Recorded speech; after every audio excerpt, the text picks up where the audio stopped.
Welcome back to the Badass Literature Society, where badasses come together to rate and review novels recommended by you. Hi, I'm Michael. This is Barbara, and this month we read The Seven Husbands of Evelyn Hugo by Taylor Jenkins Reid. It was recommended to us on Book Talk. All right, so let's talk about the author a little bit here at first. So Taylor Jenkins Reid is the New York Times bestselling author of Malibu Rising, Daisy Jones and the Sixth, and The Seven Husbands of Evelyn Hugo, as well as four other novels.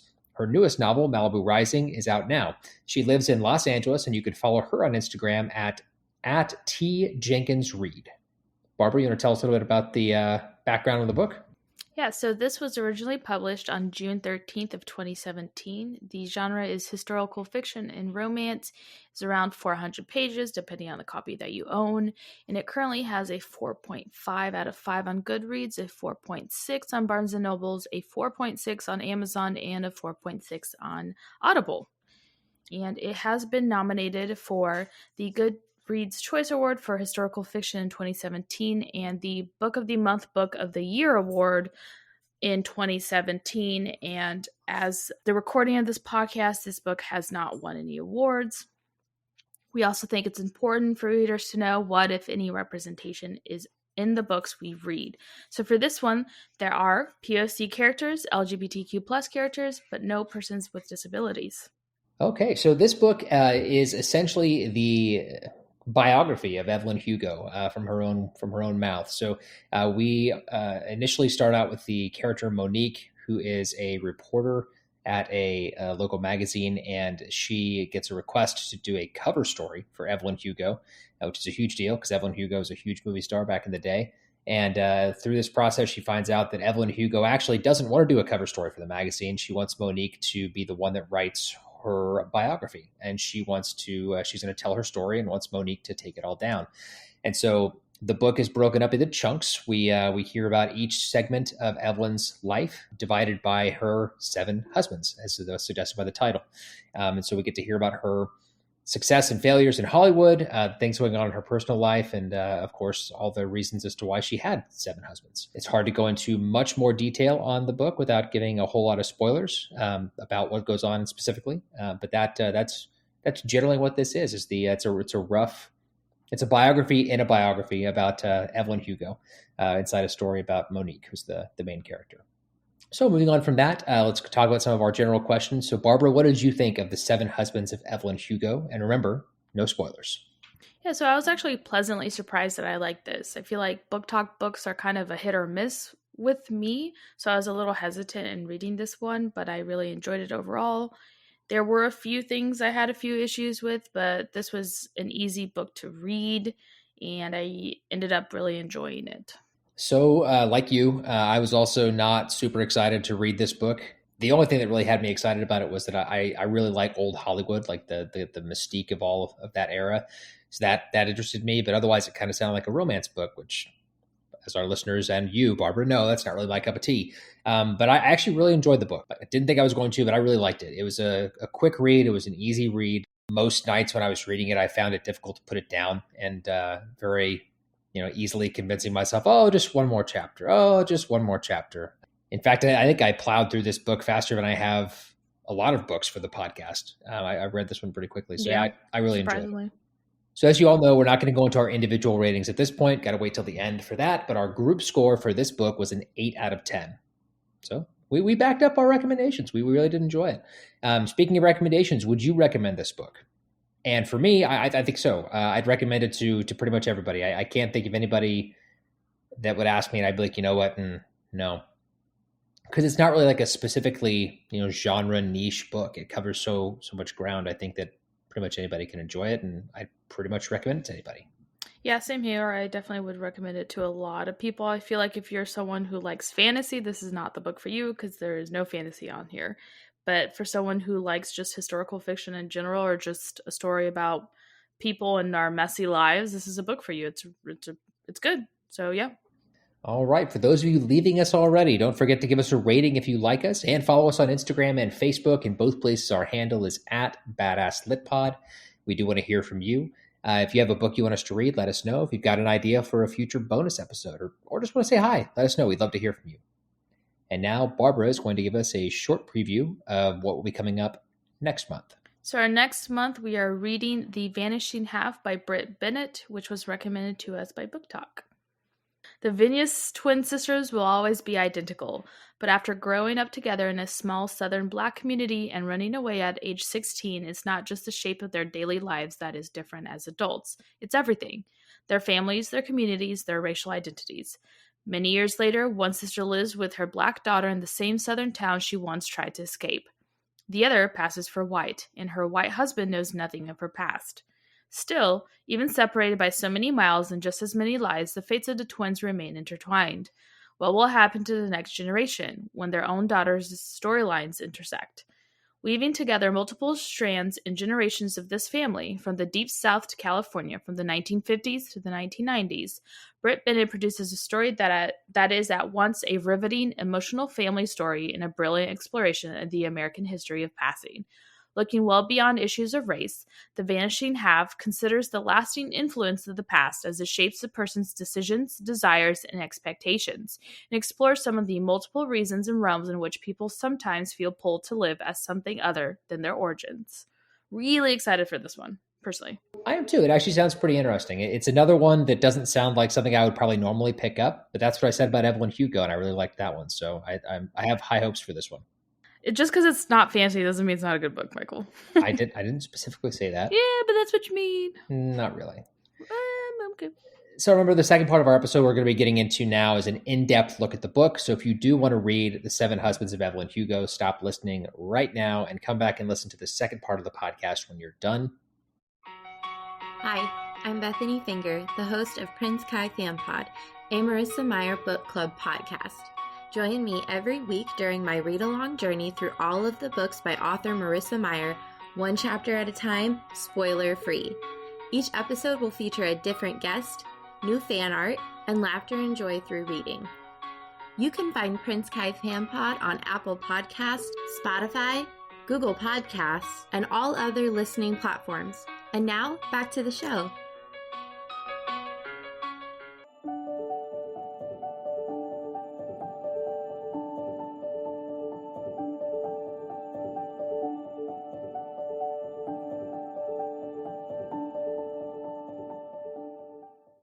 Now, for those of you sticking around for the spoilers, here we go.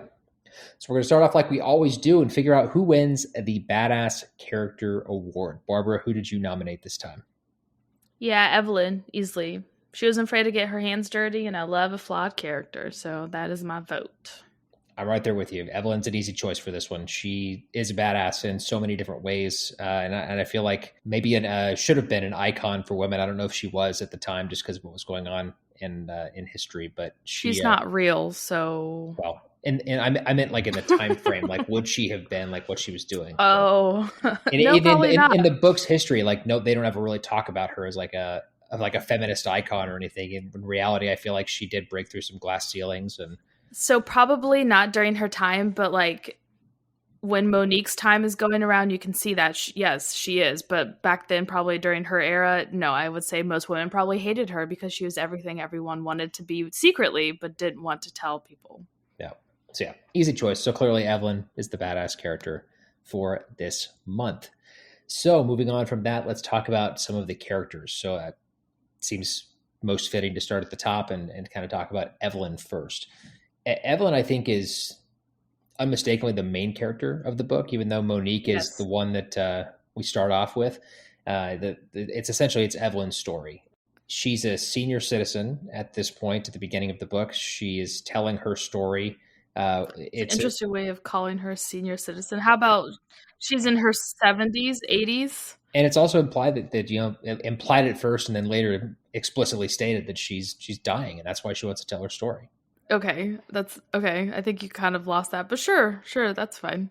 You don't find out until the very end, although you can easily assume that that's what's happening, but that's not why she wants to tell her stories, because everyone that she loves literally has died before her. I guess she has outlived everyone. So what she says at the beginning that I'm remembering now is not that she's dying, but it's that she doesn't want Monique to release the book until after she's dead, which makes Monique wonder if that means that she's dying. But right. Yeah. There we go. We got there, children. We got there. It took us a while, but we got there. So let's actually talk about Evelyn and not whatever the hell you just said. But Go so ahead. Evelyn is Cuban. She was born from Cuban parents, Cuban American, I should say. And her lifelong dream was to be a movie star, because her mom had that dream and then never could make it. And her mom died really young, left her alone with her abusive father. So at an early age, Evelyn saw that she grew with some assets. And by assets, we mean big old titties. And she sees that she can use that to her advantage. So she does, in fact, use that to her advantage and moves essentially to California and kind of gets a big break there to become a movie star. And then they pretty much tell her, hey, like, you don't really look like one, like change what you look like. So she ended up dyeing her hair blonde and never looked back. And that was kind of her signature look, was blonde hair and thick, dark eyebrows. Everyone knew that she shouldn't be able to pull off the blonde, but apparently she did. So then you kind of get her life story, essentially, like you said, because she is one of the main characters, is not essentially the main character. And she kind of tells her story of how she ended up having 7 husbands. And it's very interesting. And I liked her because she uses people. She's very manipulative, and she knows how to use her assets. And in this case, she used her sexuality and her body to get what she wanted. And she didn't have a problem with that because she knew exactly what she was doing. And I think that's really cool. Like, she is 100% a flawed character. She knew her flaws. Yeah. She says it's herself. Like, she had these big aspirations. She wanted to be not only a movie star, but a famous one that people recognized, one that people knew, and people that wanted to be her, and all the things. And she does a lot of stuff, good and bad, to get what she wants, and kind of steps on a lot of people to get there, and kind of destroys a lot of relationships, burns a lot of bridges to get there. And then towards the end, she realizes that maybe that wasn't all she ever wanted. Like, she finally got everything she wanted and realized that she wasn't happy. I think that was what was most interesting probably about the way that the story was told. So you've got modern Evelyn telling the story about what happened, at the beginning of her life. And while she never shies away from her flaws, like you said, she's very open about the fact that she used people and she did all these things, but there's also a remorse to it a little bit when she's telling the story. Like she's not ashamed of the fact that she did it, but it felt like at times like she felt bad that she was using some of these people and doing some of the stuff that she did. She does say that there's things that she would always do again for what she was, but there were a few things that she regrets, and she mentioned those things that she regrets. I believe one of them was the whole naked, intense sexual scene, I think is what she calls it. With her ex-husband that kind of drove her and Celia away. Oh, P.S. Yes, the greatest love of her life is not, in fact, any of her 7 husbands. It was another actress, Celia. Yep. Celia St. James. That was kind of I was not expecting that. I was like, ooh. That was so hard to keep in, by the way, Barbara, at the beginning, like, because I was obviously ahead of you at the beginning of this book, and you kept asking us, like, who is it? Which husband is the great love of her life? And I was not saying that. You're such a liar. Yes, you did. Okay. Yes, you did. You were asking that at the beginning. You did not think that it was going to be a woman. You had no idea. Obviously not, because there's no indication in the book that she is bi. There's she never, it wasn't until Celia came along that she's like, hey, I think I like women too. Yep. But when we got the scenes with Celia, I was like, oh, there's a little something there. And we'll obviously get a whole lot more into Evelyn as we talk about the rest of this, because the book is Evelyn. But moving on to our next character is Monique, and we don't get as much about Monique. We know she's a journalist. We know that she works for this magazine. We know that she's going through a divorce at the time, and she talks to Evelyn about that as well. We get a little bit of her story. Like, her parents were married. Her dad was what are they called? He worked in the movie industry, but he wasn't a movie star. He was the background. Whatever, a grip. I don't know what that is. I still don't know what that is, but that's what he was. Oh, that's what that is? Yeah. Oh, so lavish of a lifestyle. You learn that she is, in fact, her mom is white. Her dad was black. Her dad passed away when she was around, I think it was 7, 8, 9. Can't remember. Around that age. Yeah. She was younger. He died. And so you kind of slowly learn a little bit more about him. So you know that he's passed away. And then a few chapters later, you learn how he passed away. And you kind of learn about her relationship with him, and the fact that, the way he passed away, was drunk driving, and she kind of felt like bitter about it. Like she hated that he did that, but she still wants to keep a memory of him alive because he was a great father to her. The one thing I wasn't a fan of with Monique is that the author made her half black, half white. And I feel like the author did not know how to write someone who's mixed, because I don't know, just coming from, like, I'm not mixed, but it just didn't sound like first off, that's not how you describe. I feel like someone who's like, you don't describe yourself in the way that she described herself. And just there, I don't know. That was the one thing I was kind of disappointed with in the book, was because the two main characters literally are POCs, but you can't even, like, if you were to take that aspect of the book, it doesn't change anything, which is weird because it should, because people treat you differently as much as you would love to say that they don't. Like, things happen to you differently. All these things are different. And I get that she kind of hints about it with Evelyn being Cuban and Monique being mixed. She kind of was like, oh, I never felt, black enough for the black friends. I never felt white enough for the white friends. And she kind of mentioned it, but it's not really this whole thing. And I was a little disappointed with it. I feel like I kind of wanted more with that, because I feel like it should have been part of their identity, part of how they react to different characters in the world and your environment. That is kind of how you perceive things. And it just kind of, like, it read white to me, is how I would say. I don't know if that's right of me to say. I don't know if that's wrong. I don't know if that's politically correct to say, but it read white to me. I don't know how you feel about that as a white man. But well, I mean, I think we got more of that with Evelyn, I think, and that's because you get a lot more about, like, the fact that she hid her heritage. She changed her last name.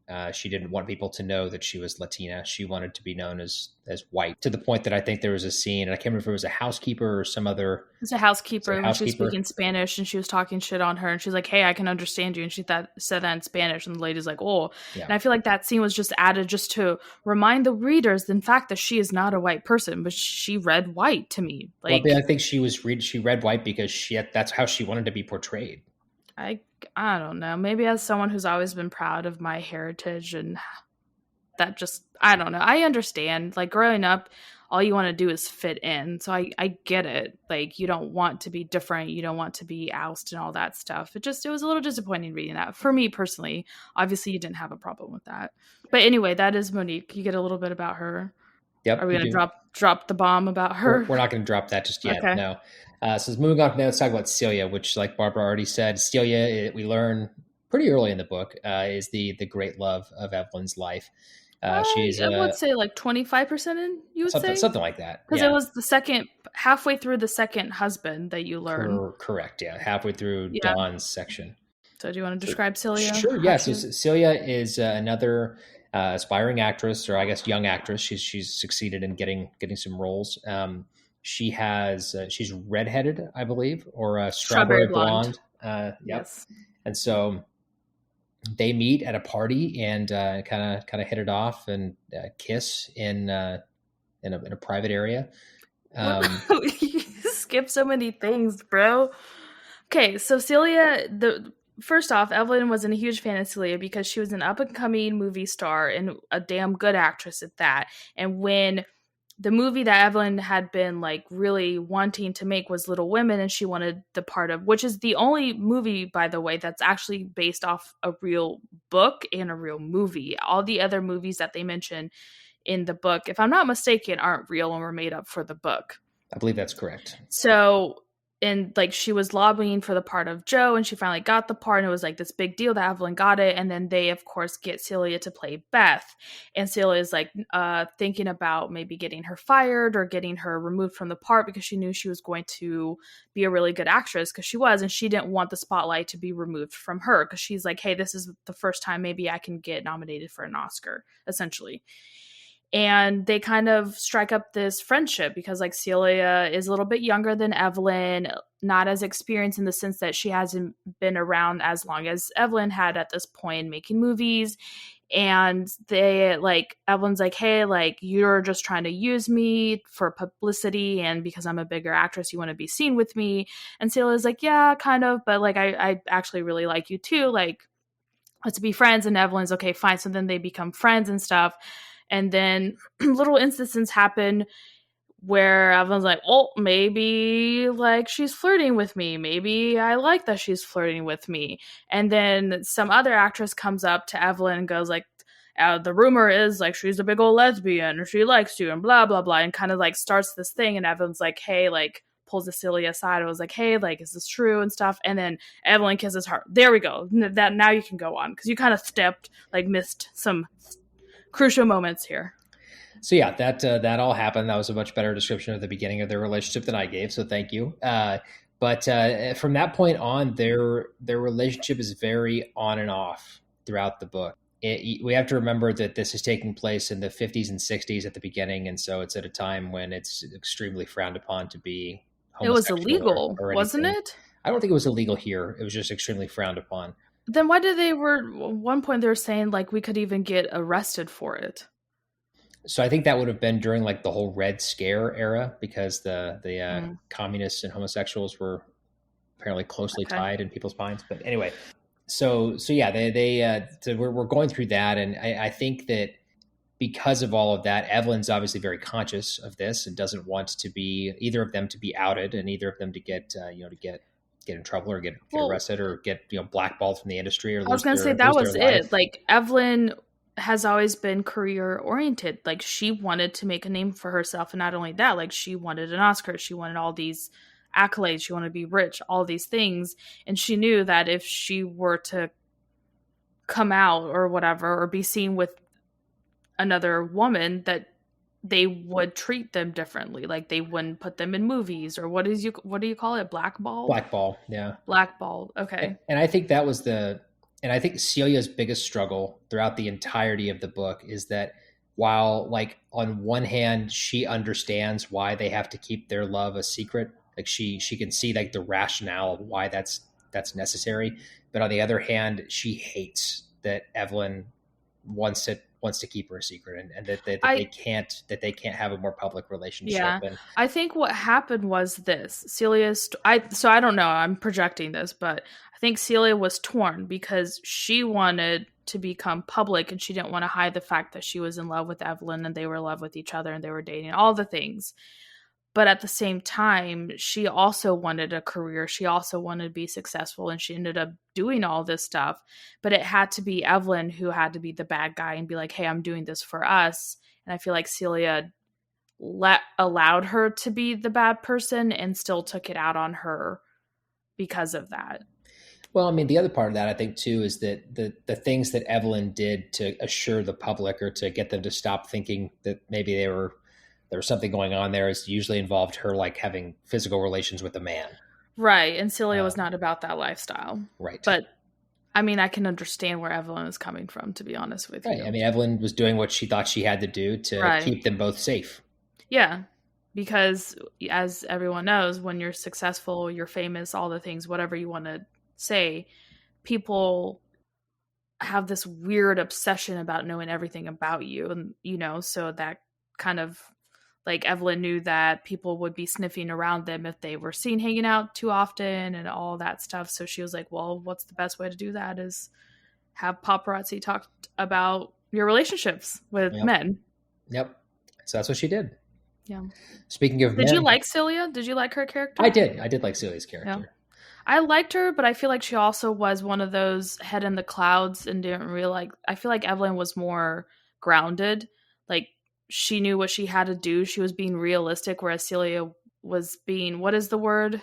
When you're not realistic, you're always optimistic. And she was like, oh, everything will turn out great. And it's like, that's not how it would have happened. I think that there were a lot of times in the book where, at least for me, when I was reading it and there was something that Celia said or something that Celia would do, and I was like, God, it's really selfish. I see it more as immature, not selfish. I just felt like she was being really immature in their relationship. I just think that she didn't. I mean, selfish in the sense that she couldn't.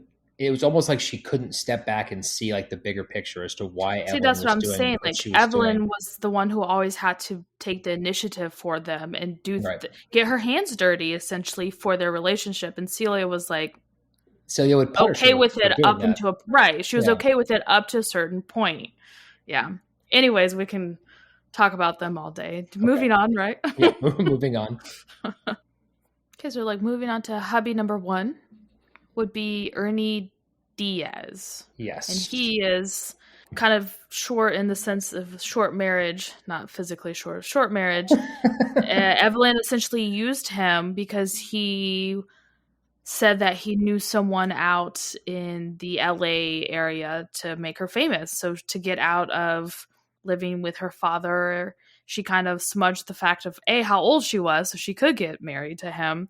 Got married to him. They moved to LA and she kind of only stayed married to him to further her career until she met someone that could offer her movie roles and all that stuff. And then essentially she divorced him when I believe it was Harry that said, hey, it doesn't look good that you're already married. Let's just expunge this and pretend it never happened.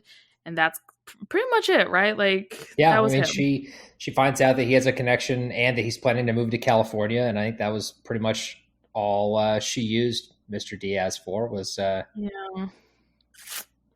got her out there, got her connected. She started working at the studio and then they got divorced. And when she moved on to she was actually dating Dawn while they were still married. No. Not like dating, but doing like the studio setup dates. Like the studio would send them out on dates to get photographed together. Yeah. But yeah, that's all he was. It was just a means to an end. So then after Ernie, this was a very short section of the book, we move on to Don Adler, who is Hollywood megastar at the time. No, he was upcoming It Boy. Up and coming It Boy, okay. Yeah. Like he was famous because both of his parents were essentially famous as well. I can't remember if they were like movie stars or anything like that, but they were in the industry already. I think one was a star and one was like a director or a writer, something like that. So that's who he was, kind of up and coming It Boy, and like she genuinely fell in love with him, like really liked him. They had a little courtship and all that stuff, and then they got married. And then as relationship goes back then, I feel like the men don't rear their ugly heads until you're married to them and can't escape them. And he was physically abusive to her after that. Yep. And then she's like, WTF, mate? Because he was anything but that. He was, like a true gentleman to her before that. Like she literally fell head over heels for him. Yeah. And then got slightly disappointed. She said it was essentially his moods. Like if he was doing really well in his movies and people were screaming his name, saying he was amazing, he was always in a great mood. And then when one of his movies bombed for the first time was like the first time he hit her, I believe is what happened. I think that's right. What's interesting, it wasn't actually the abuse that made her leave either. It was when she caught him cheating on her. I think it was essentially that she fell head over heels for Celia. Like it was one of those things, because that was the same night her and Celia kissed in the closet. True. That then she went to go and find him and found him cheating on her. And apparently he'd been doing it for a while, I guess. And she was like, hey, like I'm done. I think that was just the final straw. Like the fact that she didn't know that he was doing that, he was hitting her and all this. I think it was, she thought that she needed him for her career because they were Hollywood, like the it couple, like they did movies together. People saw them. There are all these things. And then I think she realized that, hey, I can stand on my own 2 feet. I don't need you to help with my career. And I think that was like the straw that broke the camel's back sort of thing, that she finally caught him cheating and was like, okay, like I'm done. This isn't worth it anymore, because that kind of looks bad on her essentially. Yeah. But when she divorced him, he blackballed her. Enter Celia. Well, yes. Yeah. And that's... that's when their relationship starts. Correct. They, I think, dated for a few years before some stuff happened. But, like, she went through her divorce with him, and then he blackballed her, essentially. Mm-hmm. So her career kind of tanked a little, and she wasn't really sure, like, what to do about that, because she was supposed to have gotten, like, nominated for an Oscar on these things, and they pretty much said, no, screw you. And they fired her, you should describe how it was back... Right, I was going to say, you should describe how it was back then for movie stars, because that was all you. So essentially what happened is, once Dawn realizes she's leaving him, he goes to the studio head. And at the time, it wasn't like it is today where, maybe, Ben Affleck will make one movie for Paramount and then go make a movie for Disney and then come back and make a movie for Universal. And it doesn't really matter. Like they're very independent contractors effectively at this point. Back in the day, actors and actresses were employed by a studio, and that was where they made movies. It wasn't during this time that this book takes place was when certain actors were just starting to toy with the idea of, going independent. And Celia is actually one of those actors. She's an independent entity. She doesn't work for one studio or another. But Evelyn did. She worked for this studio. That's just why Dawn was able to go to the studio head and say she's done. Choose me or you. Yeah. So she was already finishing Little Women, so that happened. But he told them that do not nominate her because the studio is who submits the nominations, obviously for these awards. I didn't think that was obvious. I had no idea that's how. Well, that's still how it is. I guess that's why I knew that. But so that happened, and then they fired her. So she was all of a sudden went from being a studio player to being an independent overnight. And luckily, I mean, she had Celia, who was already doing that, so she had someone who could kind of help her get back in the swing of things, so to speak. And she still had Harry, who was her best friend, and he worked at this studio. But she did some crappy movies that didn't do well, and she got kind of stuck with roles that she wasn't very happy with. Yep, that didn't do very well either. Yep. The one that catapulted her back to fame was actually when she decided to go to Europe and make a movie for that French director. Right. But that was so between all this, her and Celia are actually dating. Mm-hmm. They're sleeping over at each other's homes. All of this stuff is happening. And then I think it's a few years into their relationship where I think the public starts sniffing around and kind of talking. So throughout the book, you get these little what would be little snippets of news articles. I guess back then it would be newspapers or magazines, maybe. It would have been newspaper articles, yeah. Right, of little clippings of what was going on. And it was one of what's going on with Celia and Evelyn. People say that they like women and that kind of stuff. And so Evelyn kind of got scared and concocted this plan to be oh no, I know how to get them off our backs. And she concocted the plan to marry someone else, and that's where we get husband number 3. Yes, but I think we have to talk about the her rise back to fame, because that's why her third husband even knew about her, was because she made that movie in Europe for the French director, and he wanted to show her nude. It would have been her first nude appearance in a film, and she convinced him to instead have it be a tease where you got to almost see her naked and then fade to black. And this person she married, moving on to hubby number 3, I guess, Mick Rivas, a rock star, had seen this movie where you almost see her naked 20 times or something, I think he said. And I don't know if he was exaggerating, but it was he'd seen it a lot. Yeah. Hoping for one more frame, I think he said, or something at the end. But, something creepy. All of this was creepy. So anyway, she takes advantage of his infatuation with her and goes out on a date with him in Vegas, and then convinces him to take them from the date on a to private Vegas. jet to Vegas. And she had concocted this whole plan where she would woo him and then get him toasted, get them married. Well, but the plan for that though is she was going to say, "I won't sleep with you until we're married." That's what I was going to say. She's saying hey, I'm not going to sleep with you, because that's essentially what he wants, is to bed Evelyn Hugo at this point. So she's oh, I'm going to play all coy and be no, I'm not going to sleep with you until we get married. But it had to be his idea and all of these things. And so that's what she does. But instead of, because she's oh, if I give him a good lay, he's going to want to stay with me. So she pretty much I just pictured a little dead fish kind of scene where she dead just fished, yeah.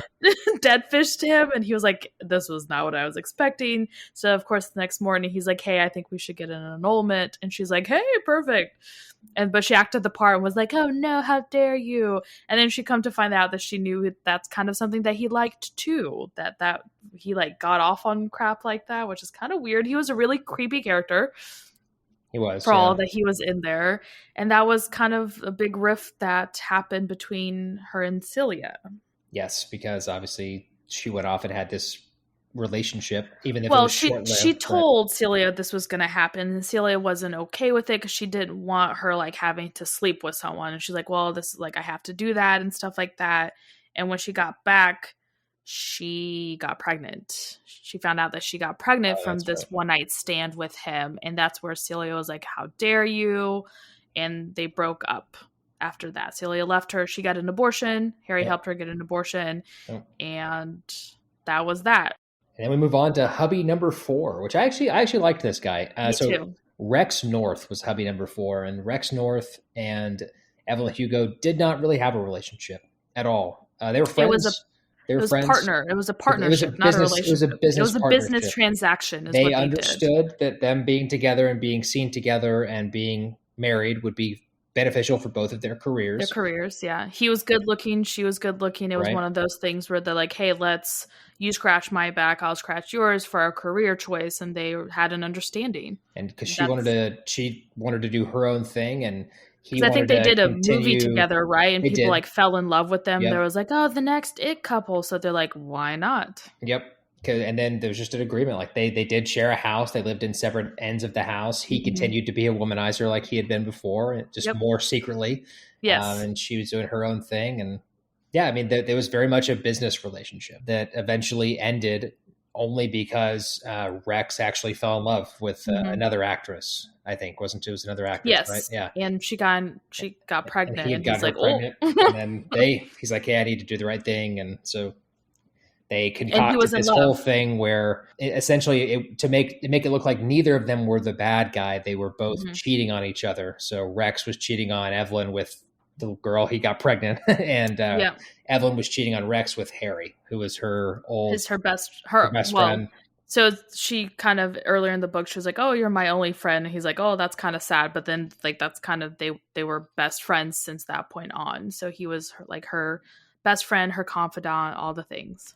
And he did know that her and Celia were dating. Like he knew all this because he came out to her as well. I thought that was kind of a funny scene because she was like, "Oh, like why did you never hit on me?" And he's like, "You're just not my type of gal." And she's like, "Oh," so I thought that was kind of a cute little scene between them. But yes, so they concocted this plan to have both of them cheating on each other.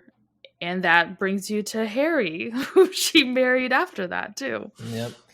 Which is essentially essentially Harry pitched it to her as like, why not? Like people get married because they're in love and we love each other. It's just not in that way, like not romantic love. Right. They had a whole lot of love for each other though. And so essentially just two best friends got married, and they made it work in the sense that, so Evelyn was still seeing Celia. And Harry... No, they got back together after that. That was after 5 years, though. Was it? Okay, I didn't realize there was that big of a time gap. Yes. So Evelyn and her get back together, and Harry is dating a football player that's married or getting married to Celia, right?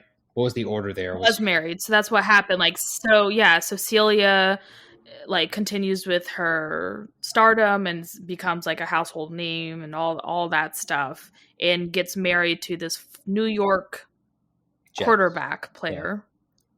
Whatever. It's a quarterback player person. And it was the person that Harry was secretly seeing. So then he's like, hey, like, why not? And then that's kind of, I feel like how Celia came back into the picture. She's like, hey, that was stupid. I'm sorry. They apologize. Get back together. So then, of course, all four of them become like the best of friends.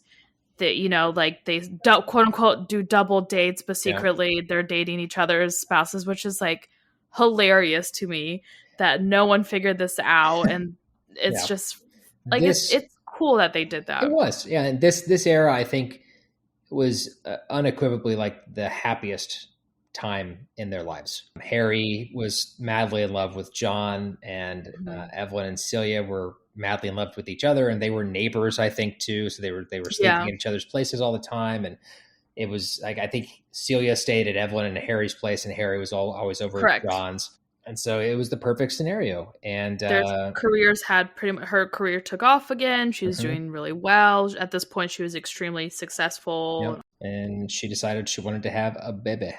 Yes, because Harry also wanted wanted kids. Yeah, so her and Harry have a kid. And that kid is essentially like, it's Harry and her mom and dad, obviously, but they're it's like she's taken care of by all four of them. Like they're kind of one big happy family.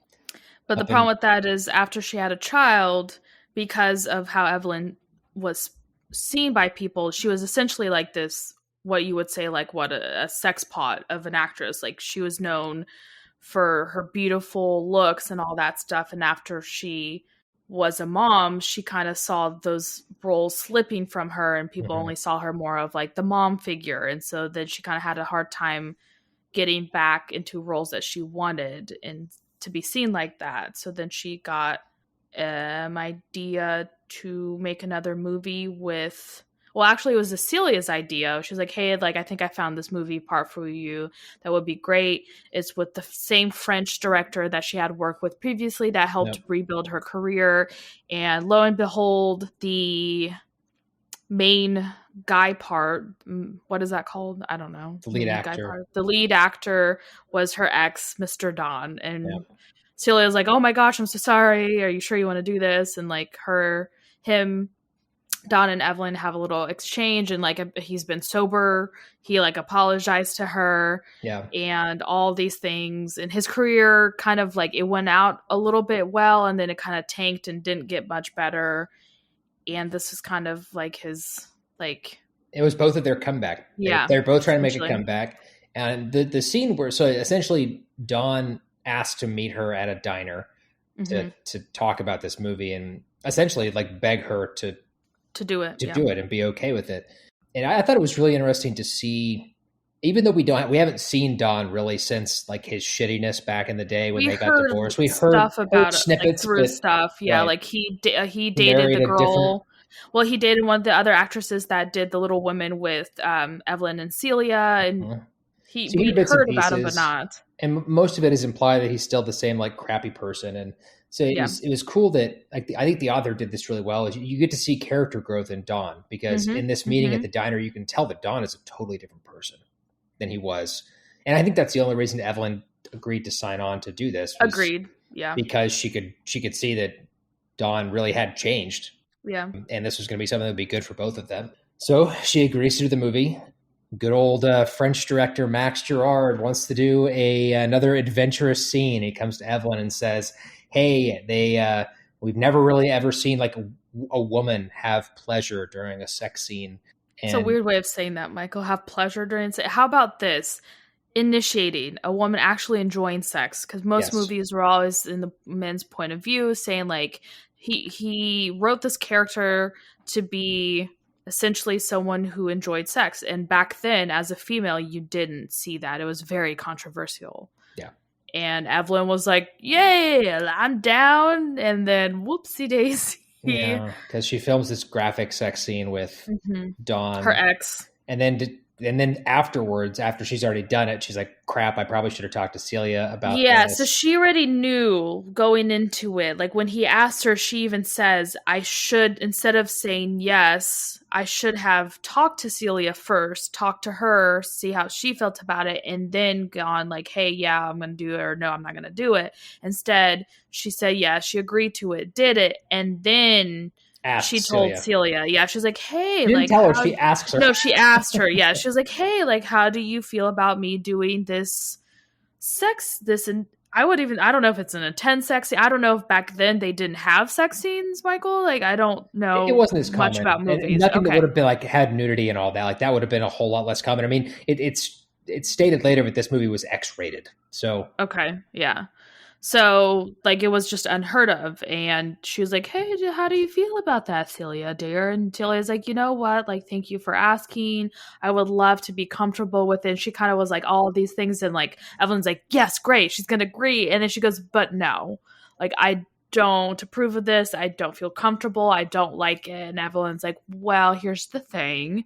I already did it. And Celia was like, well, screw you, and left her. Leaves her again. Yeah. And this time, yeah. Was that after John passed away? So no, she divorced John because of that. That's right. To get away from them. Because she's like, I can't, obviously, like they kind of, all four of them had an understanding. And so when that happened, she left, moved back to LA, divorced John, and kind of disappeared from their life. So then it was just the three of them. And then a little soon after that, John dies of a heart attack. Right. And poor Harry is pretty much, crushed. Wouldn't you be? Love of his life. The love of your life just dies unexpectedly like that. Yeah. So then he kind of turns into an alcoholic, essentially, to try to deal with the pain that the love of his life has passed away, and he can't properly grieve about it, So that happened, and then you kind of get like, at this point, Evelyn is still with Harry. Like, I think he was her longest relationship at that point. He even makes like a joke about it, and they stay, like, they still raise their daughter together, and she said, like, she makes a point to say, like, he is still a great father to her, but outside of him being a father, he kind of is a broken mess after that. Yeah, turns to alcohol pretty heavy. To end out the Harry section, that Harry and her don't get divorced. Harry actually gets in a drunk driving accident. No, you're jumping the gun there. Am I? Mm-hmm. She actually does get a divorce. They do get divorced? Mm-hmm. Because what happened is, so like she like does that movie, and then at this point Harry left his studio. They kind of started up their own studio head, and they get Max, and they make this movie, all three of them, and that's the first time that Evelyn wins an Oscar. That's right. And then Max confesses that he's in love with her. Right. So they do this movie. They make this movie. It turns into this huge success. All three of them actually win Oscars for this movie. Evelyn, obviously, in the starring role, and Harry as a producer, I believe, and Max as the director. The movie won Best Picture. That's why Harry got it. Correct. So, like, this happens. They get their Oscars, and then Max kind of hits on her as like, hey, like, I love you. I've been in love with you since you made that first movie with me.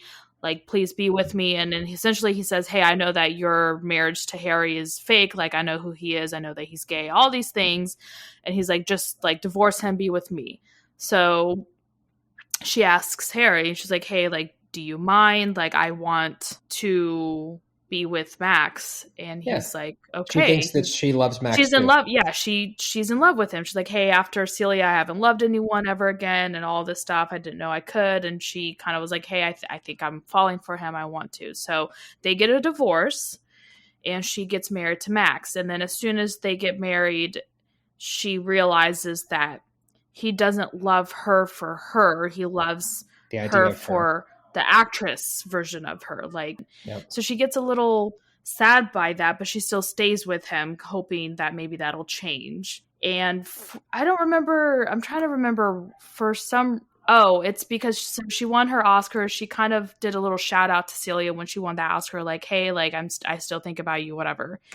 Then Celia won another Oscar, this time in like a best supporting role, and she also made a comment about that. And so correct. And so then I believe Harry told her that like Celia was still thinking about her, and then they kind of start a correspondence. Like, they start writing. I was going to say emailing or texting.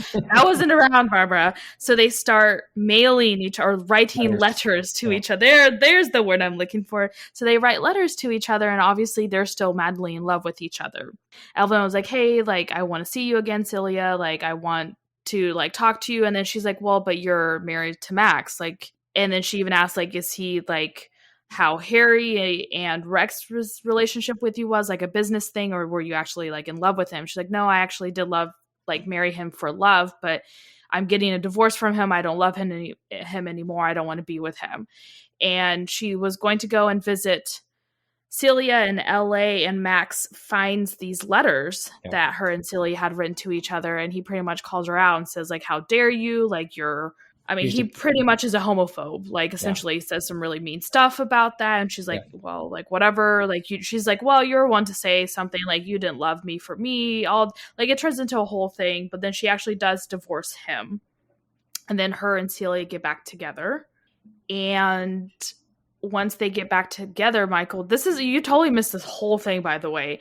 Celia comes and tells her, like, hey, like, I want to try this again, but I don't know if you still want to be with me. And everyone's like, why? What's going on? Celia drops the bomb that she has COPD and essentially is dying from it and doesn't know how long she has to live, but that she wants to move to like Europe, essentially get away from the whole Hollywood scene. Like, she's done with that. Like, she got everything she wanted from it. She doesn't want to be part of that lifestyle anymore, and asked Evelyn to move with her, essentially. Evelyn and her daughter.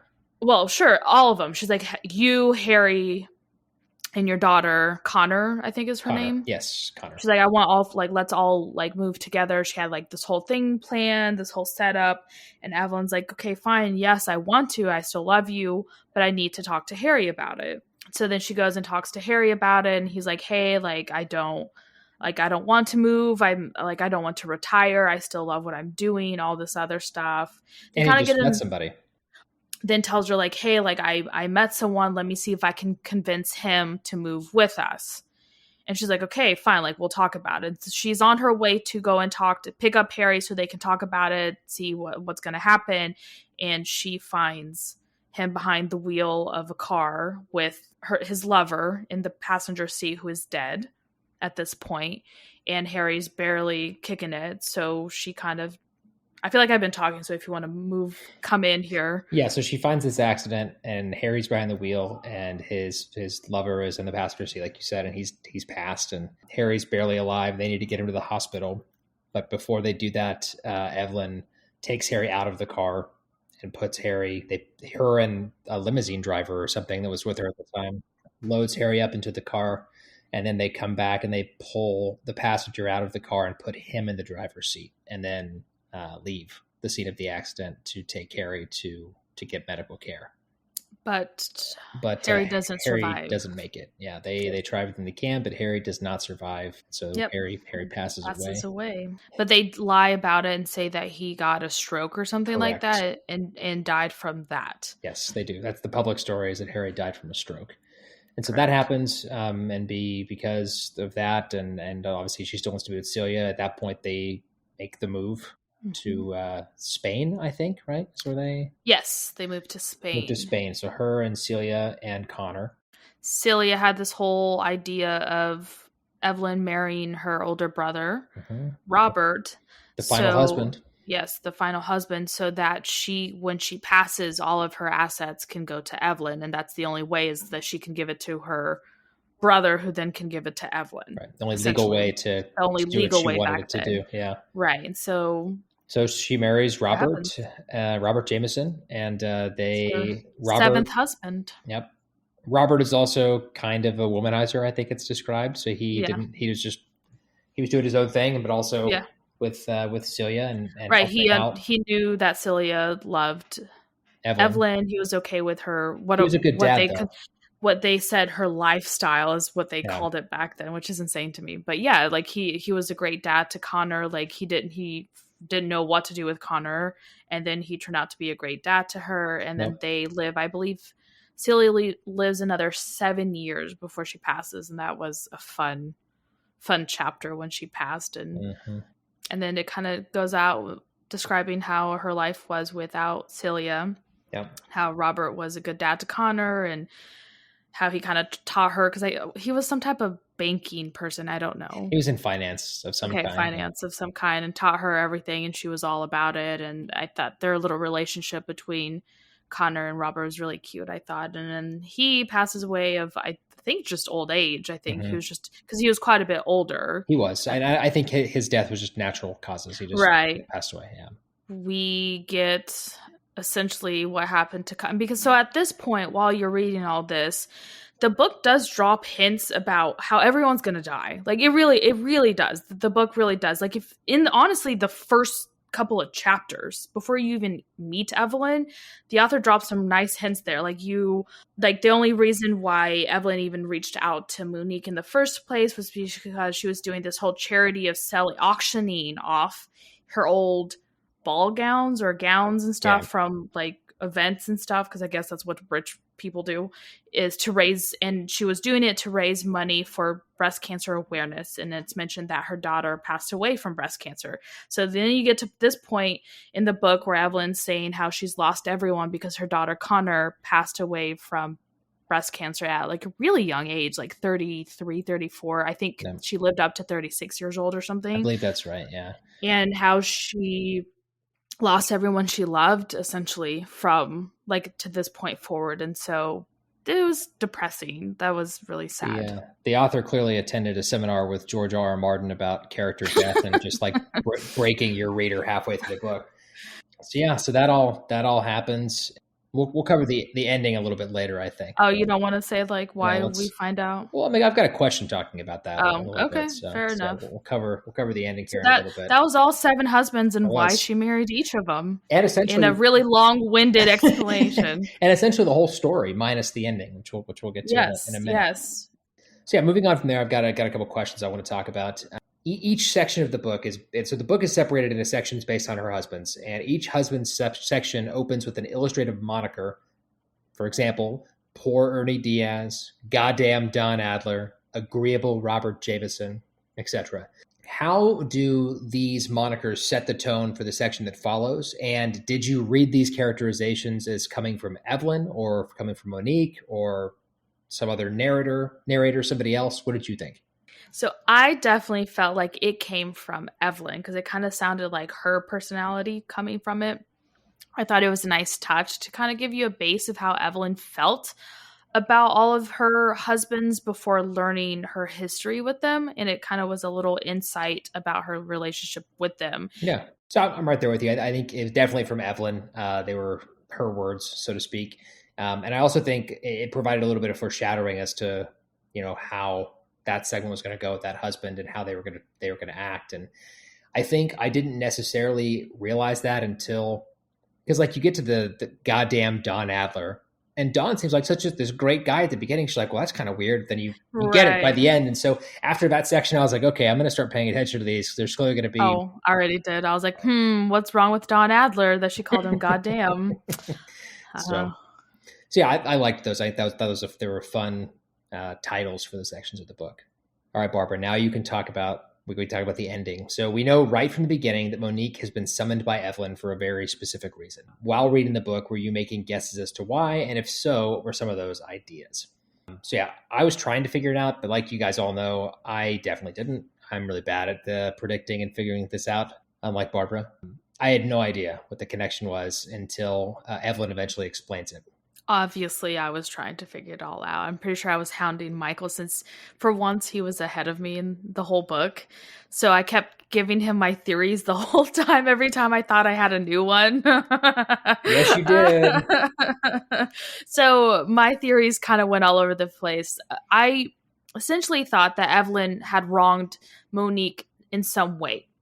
Either Monique herself personally or maybe Monique's family, because I remember that her father was in the industry. And even Monique is like, does it have something to do with my dad? She even called, like, we get a scene of her calling her mom saying like, hey mom, did dad ever meet Evelyn? And her mom's like, no, like he never met Evelyn. Like he never even worked with her. And she's like, oh, okay. So like kind of scraps that idea. So I was like, it has to be something with that. So at first I thought maybe it had to do with like Monique's budding career as a journalist, because she kind of mentions like how she did this and kind of wasn't really happy with where she was. So like moved to where she's currently working. So I was like, maybe Monique had done like these cool things and maybe Evelyn did something with her career that kind of like hindered her career and didn't know about it. Something like that. And then when we get to the scene that Harry was involved with another man and we get that whole scene of like Evelyn seeing that the guy that died and moving him, all this stuff. What I found interesting, because up until this point, anytime we were introduced to any random character, the author made a point to always tell you their name, tell you a little bit about them. Hell, we even get a random scene with her cleaning lady. I know her like her limo driver, we get his name and a little bit about him. Her, like all the cleaning ladies that she's had in the past, random people that she's worked with in other movies. Like we get these people's names. And that was the only time in the whole book where we don't get any name of who this person is, any description of who this man was, nothing. We just get the fact that he's dead. He was dead when we got there. I moved his body to the front to say that he killed himself by driving drunk, blah, blah, blah, blah. He was the one behind the wheel. He did this to himself thing. And that's it. And then I put two and two together because I was like, wait a second, because we get before this Monique saying how she was angry at her dad because he died drunk driving. And it was like he didn't kill anyone. It was just him in the car, but he killed it like it was his fault. She never saw him as an alcoholic. She never saw him as someone who would have done this. Like even her mom mentioned, it's like this whole thing. And I was like, that's it. That's the connection. It has to be, because it was so weird that she didn't have that information. And it turns out that is what happened. So yeah, the Harry's lover was Monique's father. That was an interesting scene. Did you want to talk a little bit about that? Oh, so like the scene about her finding it out, is that what you mean? Like yeah. Yeah. How Evelyn told Monique, essentially. Yeah. I mean, it's just, she pretty much just laid it out there. And then talked a little bit about how like she thought that Monique might want to know like the truth about her father, as far as like, you know, that while he was very faithful to the mom, he was really a gay man. And, but you know, he, at the end of the day, Harry was asking him to leave his family, leave his wife and his kid, and come with him to Spain. And he wouldn't do it. He chose Monique. He wrote a letter. Yeah. that Evelyn gave to Monique that essentially said that he chose Monique and her mom over happiness with Harry. Correct. And so it showed how much he loved them. And Evelyn thought that was really important for her to know that about him. And this was kind of a turning point in the book, because Monique, up until now, has always she's liked Evelyn. She's had a lot of respect for her. They were friendly. You know, I think she thought they were becoming friends, and then now it's there was a scene where she was like, "Hey, like Evelyn, whatever you did, like it's fine. Like she's like, I've heard your story. You haven't done anything that would make anyone hate you. All this stuff." And Evelyn even goes, "Just wait. By the end of this, you're gonna hate me." And I was like, "The fuck? Like, what are you talking about? Like, what?" And even Monique was like, "Girl, what are you talking about?" It's actually a perfect segue to the next question, because late at the end of the book, Monique observes that I hate Evelyn, but I think I like her very much, which I think encapsulated that very well. But what about you, Barbara? Did you like Evelyn? Did you hate her? Were you able to empathize with Monique? Like, how are you feeling? Oh, I actually loved her character. Absolutely loved her. Like I stated earlier, though, I love a flawed character. I'm kind of sick of such perfect heroines that we get previously in other books, because we aren't like that in real life. Like, humans aren't perfect. We don't always make the best choices. We don't always make the right choices. And I feel like we are all flawed, and it's nice to see flawed characters once in a while. And I also loved how Evelyn knew her shortcomings, and she didn't make up excuses for them. Like, throughout the whole book, like, Monique would be like, "Hey, like, you're not a bad person. All these things that you've told me so far, like, yeah, they're not great, but they're not awful." And she's like, "No, I know who I am. I've done some terrible things." She's like, "I don't regret most of them. Some things I do regret." But she's like, there's no excuse for it. She's like, "I'm not making an excuse for it. Like, I'm not a great person, and I'm not pretending to be." And I love that she embraced all of her ragged edges, was okay with who she was. So like you, I liked Evelyn a lot. She was a great character. And I liked that she never shied away from her reality of who she was, even when that was, not the prettiest thing to look at. And that made her an even more interesting character, that there was no excuses. Like you said, she didn't try to pretend she was something that she's not. On the same side of that, though, like I can also see where Monique is coming from, because up until that point, like, she was learning all this stuff about Evelyn. She's like, wow, this is such an amazing story. They're becoming friends. She learned some life skills from Evelyn, in the sense, like you said earlier, like how she can communicate with her boss to get what she wants. And I think she learns how to communicate with her soon to be ex-husband about their divorce, because of things Evelyn has taught her and talked to her about. And so she's got this dichotomy going on in her mind, where she really, really likes Evelyn, but at the same time, she hates her now that she knows what she did to her dad, and this lie that Evelyn perpetuated. And so it was, that would be very difficult to grasp when you've got like such intense emotions on both sides. So moving on from there, of these 7 husbands that we've talked about, who was your favorite and why, and who surprised you the most? So my favorite was Harry. I think it's hard, if you read this book, to not have Harry be your favorite husband, just because I loved his character. Like, he was a very close runner-up for favorite character for me.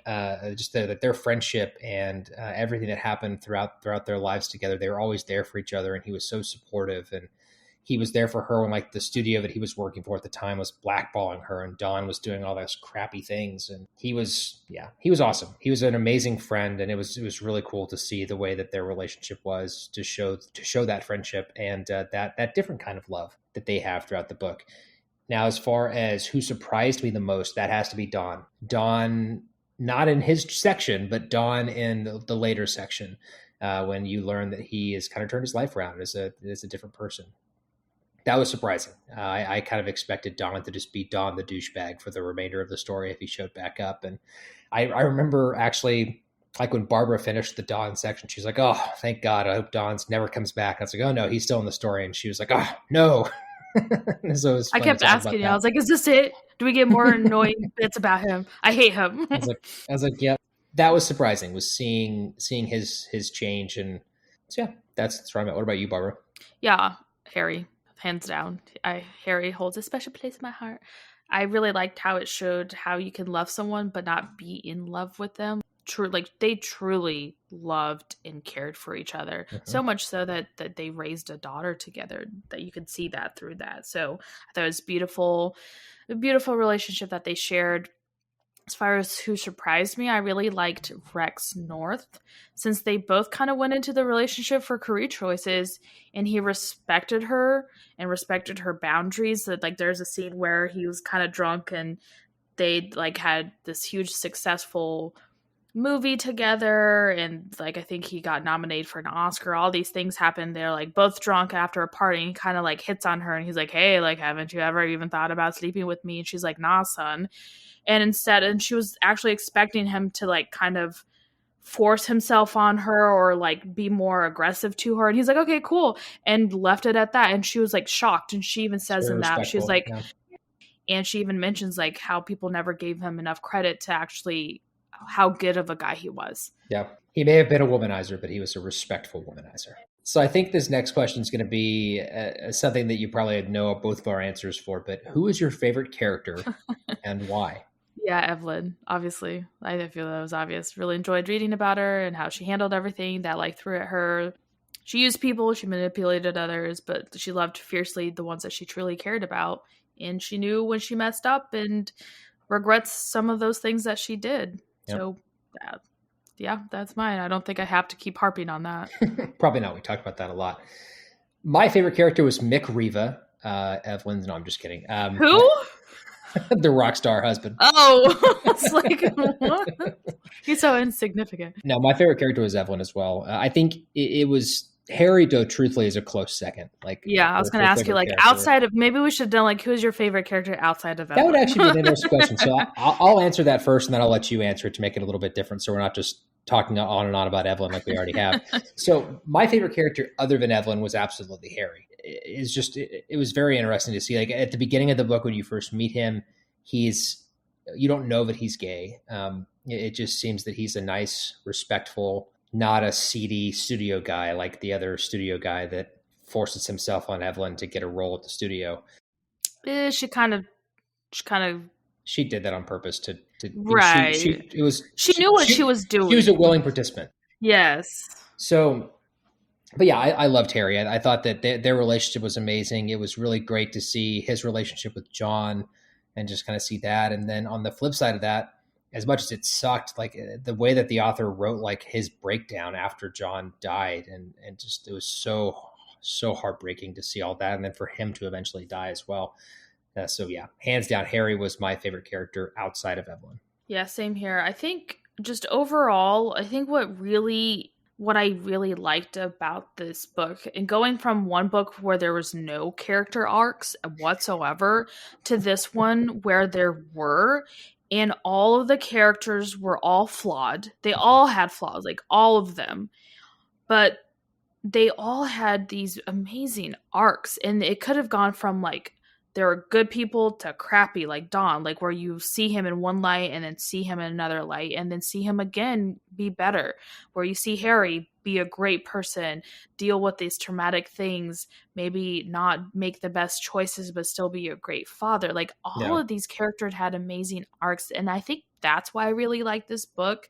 It wasn't like I loved the romance. It was like romance of the ages type things. Like it's the kind of love story that you want, but maybe not in the whole they wasted like 15 years of their lives being apart for stupid reasons. But you know, it's Hollywood. It's going to happen. But like it's a romance of the ages. Like you love this romance story. But to me, it was just all the amazing characters that came along with it, the good and the bad. And Harry was my second favorite character, but what I really liked was all of them. Really, I liked all of them. They're all great, even creepy dudes.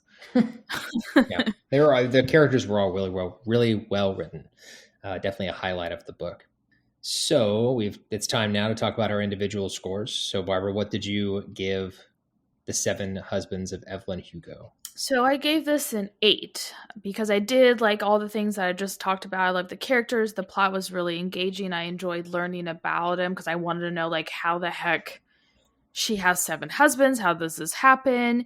I thought it was really interesting to kind of know about the inner workings of, I feel like a bit of Hollywood. Maybe that's really not how it goes. I don't know. I'm not a movie star, so I don't know how realistic this is portrayed. But it was just really interesting to see the lengths that these people go through to A, have a career, and B, back then, it really made me sad that they had to hide who they loved. Like that was kind of sad. The lengths that all of them went through to just be accepted and still have a career after this. And it's ridiculous that they even had to go through all this, but you know, can't change history, unfortunately. But that was I really liked that. My little tidbits of stuff that I didn't like was just for having the representation of POC characters. I don't think that was well written. I feel a little injustice in saying there even are POC characters in this book because they read like white folks. Sorry, but they do. They read like white folks to me. So I was a little disappointed that because when I found out that she was Cuban, I got really excited to see a Latinx representation, and it didn't feel like that to me. I had a little other issues with a few other things. I liked it. There are some issues I had with it though. Well, fair enough. I also gave it an 8 out of 10. I thought it was a great book.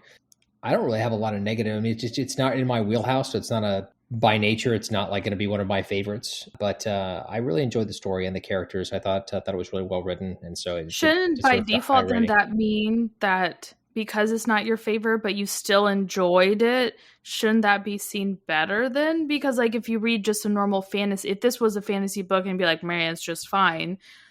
True. I mean, this was out of your comfort zone. An 8's a pretty high score. I know. I'm just saying, like, you're like, I don't have anything bad to say.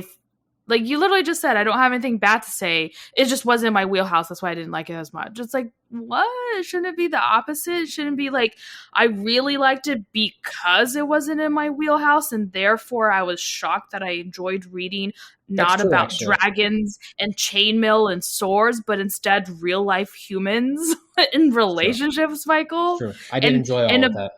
Like all the other books that we've read that literally aren't fantasy based or science fiction based or any of those genres that you like that are just, I wouldn't even call this like, I don't know, what other books have we read? It's not historical fiction, just fiction, I guess. The only other, so the thing that I didn't think I was going to like about this was the romance aspect of it. But you loved it, didn't you? Did you squeal like a little girl? You did. I didn't squeal. You did. You squealed. You're like, No, I did not squeal. Anyway, moving on. So our group score on this one was some really tough average. We both gave it an 8. So the group score was obviously an 8 as well. Can we not talk about your feelings? How did you feel about the romance? Did you like that, Michael? I didn't really feel anything about the romance. Wow, you're like dead inside. I felt the heartbreak at the end. There was a lot of really sad moments that I felt. You didn't like the romance? You didn't think it was well written? It was fine. Oh my God, you're dead. So you talk about my black soul, man. At least I have a sliver of like, I love love. I don't think it's real, but I love love. Like I love to read that shit. But Michael's like, nah, dragons are better. Anyway. Have feedback about today's episode? Okay, well, you can contact us by writing to badassliteraturesociety@gmail.com. Did I say that right? I didn't flubber that, did I? You said it right, yeah. Cool. You can also send us the DM or leave a comment on Instagram and Facebook, which is also at badasslitpod.something. I don't know. At badasslitpod, I think is our handle. That's our handle, yeah. Y'all, it's fine. It's make sure you're following Badass Literature for free in your favorite podcast app. Give us a rating and leave us a review if they allow you to.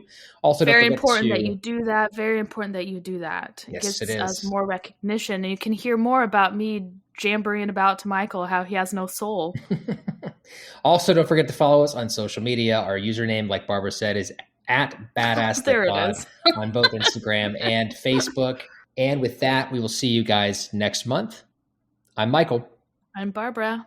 Bye. Michael's death cell says bye too. Bye.